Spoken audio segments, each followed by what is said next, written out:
Good afternoon from the Empty Moon Zen community with a Good Friday message.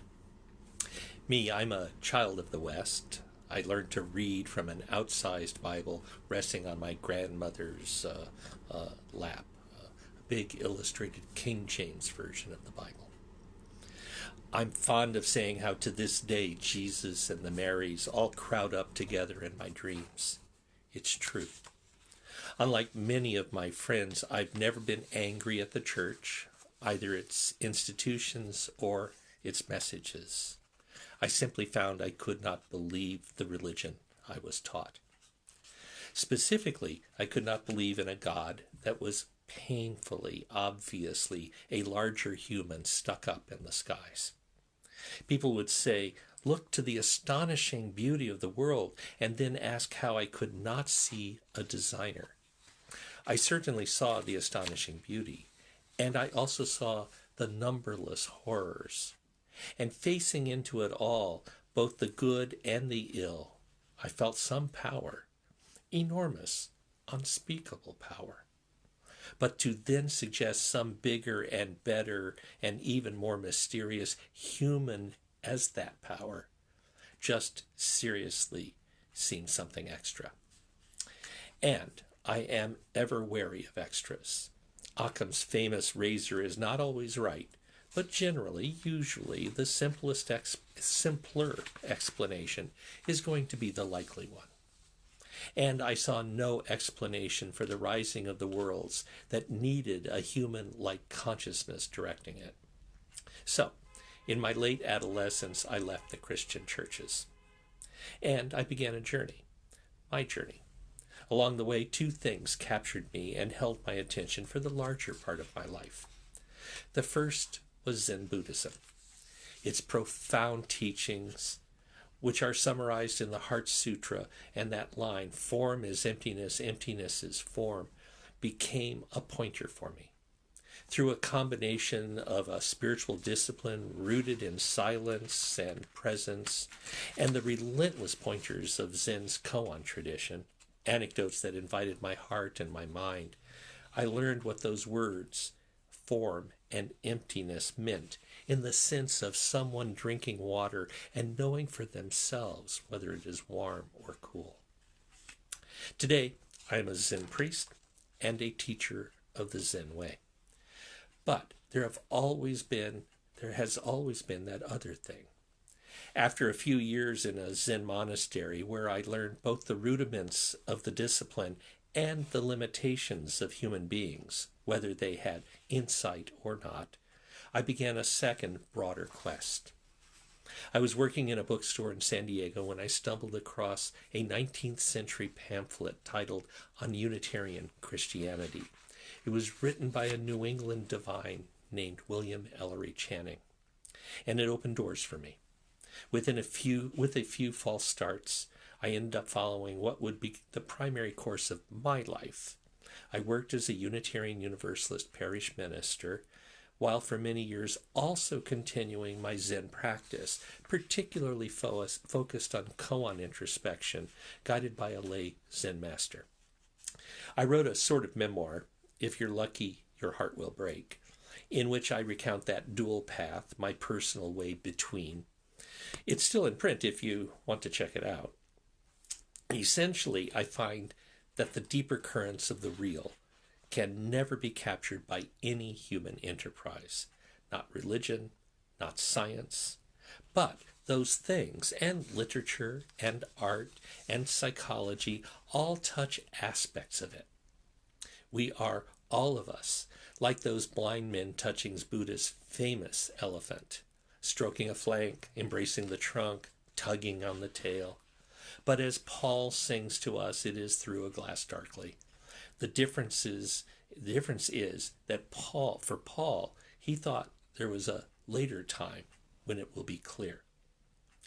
The reality is that it is always obscure, an astonishing bright obscurity, life-changing.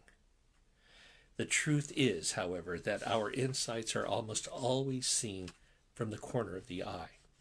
As Emily Dickinson of blessed memory tells us, tell all the truth, but tell it slant. Success in circuit lies too bright for our infirm delight. The truth's superb surprise, as lightning to the children eased with explanation kind. The truth must dazzle gradually, or every man be blind. It's more like a dream. It is more like a cloud. What is lovely, I've learned, is that is okay. That cloud of unknowing is okay. There is something wonderful in that not knowing completely. As Master Dijong sings into the great heart when he asked the visiting Buddhist philosopher Fa Yan, "Where are you going now?" Fa Yan answered, "I am returning to my pilgrimages." Dijong asked, "Why do you go on pilgrimage?" Fa Yan said, "I don't know." Dijong pointed, "Not knowing is most intimate." Those words and that not knowing was Fa Yan's awakening. And here today, we're in the middle of what the Christian churches call Holy Week. And specifically, we're at Good Friday. And I find myself reflecting on what it can mean. And for me, what can it mean to people of whatever faith or none? What might we find? Within the spirit of a profound unknowing, what might we all find ourselves pointed toward? My reclamation of the Christian part of my life, and a part, my life being some mysterious magpie's nest, was that religion of Jesus rather than the religion about him. I am a fan of Thomas Jefferson's New Testament and is taking his scissors and removing anything repugnant to reason. It left him with a collection of sayings. There are reasons some people see a Zen master in Jesus. They find it as they focus on his words. If you take the canonical sayings, especially those from the synoptics, and maybe throw in the teachings from the Gospel of Thomas, there are many invitations. Good word indeed. But then there's the mythic Jesus, the religion about him. Increasingly, I am interested in that story as well. There are bits and pieces of history attached to it, but I find the importance of it elsewhere. The truth of this part of Jesus' story is revealed in the dream times. It is not unlike the story of Amida, the Buddha of the Pure Lands. It tells of a time beyond joy, where suffering reigns and liberation from our hurt is no longer possible through any effort we can accomplish. But, like with Amida, from deep within the dream worlds, a door opens for us, a door that does not require our efforts. In fact, in a time where any attempt on our own is likely useless, where everything is too corrupt, too contaminated, where all our efforts fail. Still, mysteriously, from a place on the other side of a dream, beyond a rainbow, if you will, in that place, a door is thrown wide open. Mary Oliver sings of that graceful moment when we notice you do not have to be good. You do not have to walk on your knees for 100 miles through the desert repenting. You only have to let the soft animal of your body love what it loves. That last part, only be human and let love win. All we need do is say yes. But this is a terrible thing as well as a good one. The sufferings of Amida are in the distant past, but there were many. The sufferings into the moment itself. Good Friday is a pivot point in that Jesus of the dream worlds.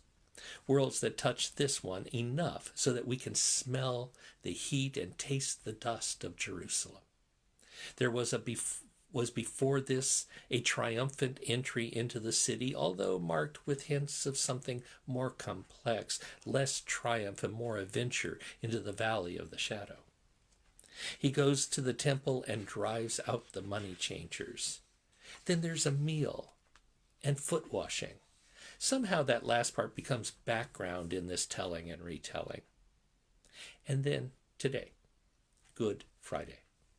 He has been taken captive, betrayed by one of his own, actually abandoned by all but some women. Another part overlooked in the telling and retelling. And I believe important to recapture. Whatever. He is given a quick trial by the Roman authorities who don't like messiness, especially in the provinces. And they don't like itinerant preachers who may or may not be calling for a revolution.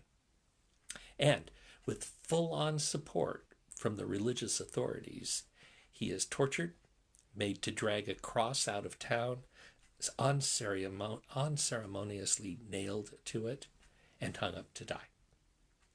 In the Christian story, in the Christian calendar, that's this moment, today. It will be followed by an emptiness, the despair of the worlds, and that will be followed by some magic thing. Every element of every spring story ever told. But today, it's the cross. What about this day? One of the greatest koans is that presented by the Master Myoun. I do not ask you about the 15th of the month. Come, tell me about after the 15th. He then gave his own response. Every day is a good day. The 15th is the full moon. The setup is not a question about approaching awakening, liberation, saving. It's a question about the awakened heart. And this story told in the midst of a very, very hard times, and no one on the Zen way takes it as some easy nostrum. The Zen teacher Susan Murphy, in her wonderful book, Upside Down Zen, writes of a friend who was dying of AIDS. He offered his comment on the koan. Every day is Good Friday. That's it. From a dying man's mouth to God's ear. Every day is Good Friday. Roshi Murphy tells us how this is a powerful and illuminating turning phrase. The mystery and the passion of Good Friday and the astonishing fact such a day is called good is enacted every day in every life upon this earth in some measure. This is where we live. She reminds us Myoun was offering no blandishments at all, but the hardest of all possible challenges. Slyly, she adds, we notice with gratitude that he didn't say, every day is a nice day. Every day is a nice day is a lie. Every day is a good day is the truth, as is every day is Good Friday. Jesus' last words as he hung dying on the cross, as captured by the gospel writers, are each a bit different. Luke says, he said, Father, forgive them, for they know not what they do. Then, truly, I say unto you, today you will be with me in paradise. Said to a thief, and for which there's a lovely midrash where a Japanese Zen priest was told by an Orthodox Christian priest that this line should read, today you are with me in paradise. A genuine Zen pointer, a genuine comment on Good Friday. And probably finally, Father, into your hands I commend my spirit. John, whose composition is at least 3 generations after the events, and so the farthest out of any of the canonical Gospels, has Jesus say, woman, behold your son, son, behold your mother. Then I thirst, and finally, it is finished. The words I find most compelling, haunting of them all, is reported by both Matthew and Mark, generally believed to be the closest text to the actual event, where Jesus says, my God, why have you forsaken me? The sermon-like last words I take with a grain. Despair last words, those I get.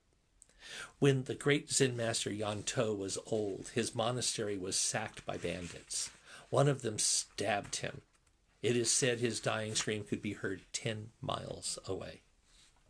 That this renowned master could scream at his death so haunted a later young monk, Hakuin, that he would despair of ever finding awakening, doubting maybe that there even was an awakening.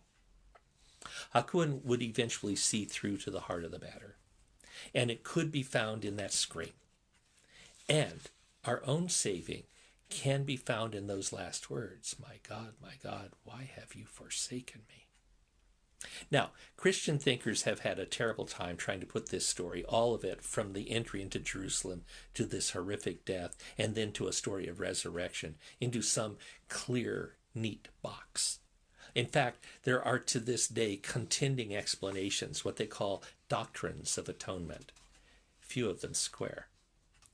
That's because, as powerful and important as reason and putting it all together is, I do love Occam and his terrible razor to this day. When we come to this story, in fact, to the whole of it, we are fully into the dream world of our human heart's longing. The heart's reasons are of a completely different physics. Here we are invited into the mandala of Holy Week, where the human journey is revealed. And here's where it points. In the midst of all our suffering, we are liberated. All the parts of our lives are it. There is no moment to be despised. The entry into Jerusalem and those palm fronds, they are it. Turning over the tables of the money changers, you bet, that's it. Sitting together with his friends, that's it. Particularly as he points to that it of it, when he calls their attention to what the bread and the wine really are. Just bread, just wine, and him. Both, and. Later, the empty tomb, that's it. And later yet, the dream conversations with the unawakened one. They are it, each of them. And, right here today, as the day turns to night and thirst and blood and pain and dying are the matter at hand, that's it. Every day is Good Friday. For those who have ears to hear, this is good news. Every day is the good day. Thank you.